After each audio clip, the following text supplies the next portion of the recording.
ഒരു കാര്യത്തിൽ എനിക്ക് നിന്നോട് അഭിമാനം തോന്നുന്നു.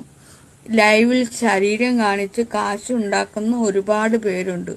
പക്ഷെ നീ അതിനൊന്നും നിൽക്കുന്നില്ല. നല്ല കാര്യം. മൈരെ, നീ എനിക്ക് വലിയ അംഗീകാരവും അഭിമാനമൊന്നും നീ തരണ്ട. അത് ആർക്ക് വേണം? എനിക്ക് അഭിമാനം തന്നാൽ എനിക്കുണ്ട്, തന്നില്ലേൽ എനിക്കുണ്ട്.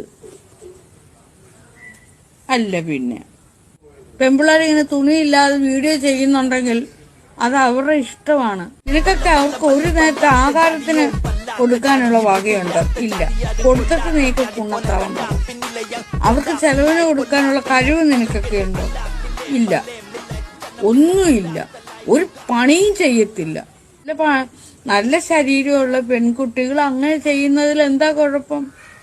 അവരുടെ ശരീരം, അവരുടെ ദേഹം, അത് കണ്ടിട്ട് നിനക്കൊക്കെ സഹിക്കാൻ പറ്റാത്തതിന് ആരുടെയും കുഴപ്പം?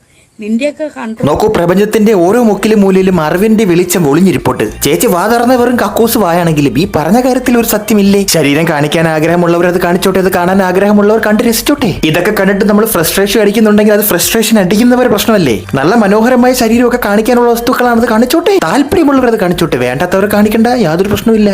ആരും കാണിക്കരുത്. കാണിക്കുന്നത് തെറ്റാണ്, കാണിക്കുന്നത് അധർമ്മികമാണ്, ധാർമ്മികമല്ല എന്നൊക്കെ പറയുന്നത് ശരിയല്ല. ശരിക്കും ഇതൊക്കെ മതത്തിന്റെ ചട്ടക്കൂടിനകത്ത് നിന്നുണ്ടായതാണ്. മൂടി വെക്കേണ്ട സാധനമാണ് ശരീരം എന്നൊക്കെ പറഞ്ഞ് ഹോളിനെസ് കൊടുത്ത് അതിനെ അങ്ങനെ ആക്കി കളഞ്ഞതാണ്. അല്ലാത്ത പക്ഷെ അതിന് മുന്നേക്കുള്ള സമയങ്ങളിൽ നോക്കൂ, മനുഷ്യർക്ക് അങ്ങനെയുള്ള ഒരു നവണമാനോ കാര്യങ്ങളൊന്നുമില്ല. ലൈംഗികതയെ പറ്റിയൊക്കെ വളരെ ഡിഫറന്റ് അറിവായിരുന്നതിന് മുന്നേക്ക്. മതം എന്ന് മനുഷ്യർക്ക് മുകളിൽ ആധിപത്യം സ്ഥാപിച്ചു അന്ന് മുതലാണ് ഈ പ്രശ്നങ്ങളൊക്കെ ഉണ്ടായി തുടങ്ങിയത്. ഇപ്പോഴതൊക്കെ കുറച്ച് മാറി വരുന്നുണ്ട്. ഇതൊന്നും കാണിക്കാനും കാണാനും പാടില്ല എന്നൊക്കെ പറഞ്ഞിട്ട് നേരെ എക്സാം സ്റ്റാർ യൂണിവേഴ്സിറ്റിക്കകത്ത് പോയിട്ട് പോണഹബ് സെർച്ച് ചെയ്യണവരാണ് ഇവിടെ ഉള്ളവരല്ല. സ്വിമ്മിംഗ് പൂളിൽ ഇറങ്ങിയാലും സാരി എടുത്ത് ഇറങ്ങാവൂ എന്ന് പറയുന്നവരും വെക്കിനിടുന്നത് എന്തോ വലിയ പാവമാണെന്നും അത് ധരിച്ചുകൂടാത്തൊരു വസ്ത്രമാണെന്ന് പറയുന്നതുമുള്ള ആൾക്കാരാണ്. അവരൊക്കെ ഇവിടെ നിന്ന് വേറൊരു രാജ്യത്ത് പോയാലോ അവരുടെ സൊസൈറ്റിയിൽ നിന്ന് അവരെ തിരിച്ചറിയാത്ത ആൾക്കാർ ഉള്ളൊരു സ്ഥലത്ത് പോയി കഴിഞ്ഞാൽ അവർക്ക് പറ്റുന്ന ഏറ്റവും മോഡേൺ ഉള്ള വേഷം ധരിക്കാൻ ശ്രമിക്കുന്ന ആൾക്കാരാണ്. അതല്ലേ ശരി?